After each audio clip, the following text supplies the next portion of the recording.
我叫 Natalie， 今日我哋要傾嘅主題係加密貨幣已死。呢一聽起來或者有啲聳動，但我哋認為呢一代表住一個產業嘅終結，同時亦都係一個新時代嘅開端。首先要澄清嘅係，我哋並唔係話區塊鏈技術已經死亡，死嘅唔係技術，而係一個自我封閉嘅產業形態。我哋所指嘅死亡唔係話價格歸零或者區塊鏈停擺，佢指嘅係 crypto 作為一個完全以加密原生族群為中心嘅獨立產業，正在走向終點。回顧過去10年，我哋睇到嘅係一場為同一群錢包上演嘅無限遊戲。無論係經歷咗 ICO 熱潮、DeFi Summer、NFT 狂熱，定係各種積分機制同埋因幣浪潮，雖然我哋一直喺度評論用戶成長，但係實際上我哋往往只係喺重複爭奪同服務同一群錢包。目前嘅產業形態可以總結為加密人打造，只服務加密人。整個加密產業更似係一個規模受限嘅線上 MMO 世界，而唔係一個通用型嘅科技生態系。呢度存在住巨大嘅斷層。首先，界面設計過於複雜；其次，佢預設用戶具備高度嘅技術理解能力；更重要嘅係佢預設用戶擁有高風險承受能力。我哋認為，隨住技術走向成熟，Crypto 或 Web3 嘅標籤已經成為一種包袱，呢啲標籤唔再有助於吸引主流用戶、監管機構或傳統資本。我哋預見未來將唔會再有專門嘅加密創新，而只會有使用區塊鏈技術嘅公司。咁真正嘅勝利係乜嘢？就係當使用者無需理解底層技術，亦都能夠從中受益。成功嘅產品將會隱藏區塊鏈嘅複雜性，讓使用者喺無感嘅情況下獲得更便、更快速、更全球化嘅服務。就好似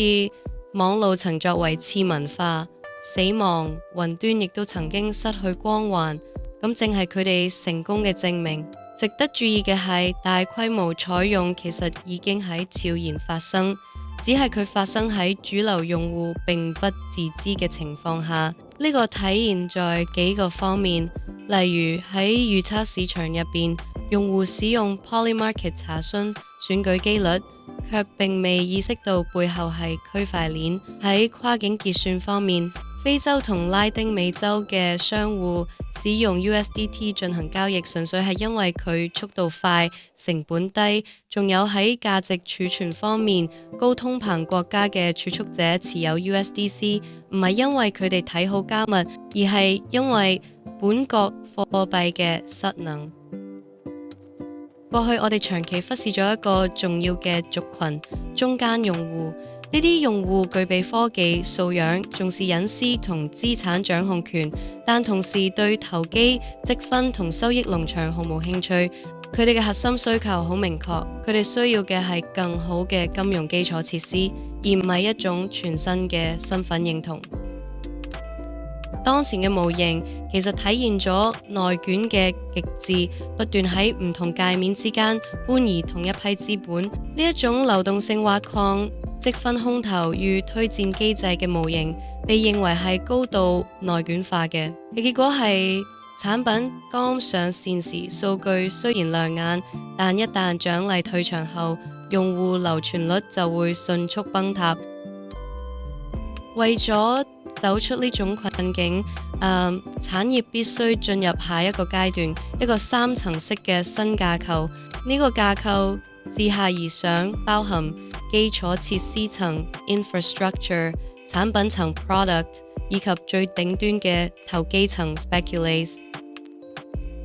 我哋嚟詳細解構一下呢3層架構嘅功能。最底層嘅基礎設施層將成為結算、跨境支付、身份與資產登記嘅隱形軌道。中間嘅產品層將唔再自稱係加密產品，而係直接以價格、速度、體驗與信任嚟競爭。而最上層嘅投機層，雖然迷因幣團高風險市場會繼續存在，但佢將唔再定義成個產業。喺呢個轉變中，將會出現贏家與輸家。輸家係嗰啲只為加密社群 CT 打造產品嘅團隊，佢哋擅長激勵設計，但缺乏對真實需求嘅洞察。而贏家則係嗰啲從真實用戶問題出發嘅建設者，佢哋將區塊鏈視為實作細節，而唔係信仰標誌。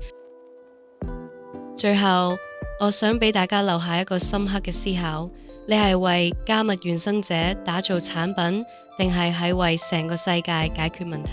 多謝大家。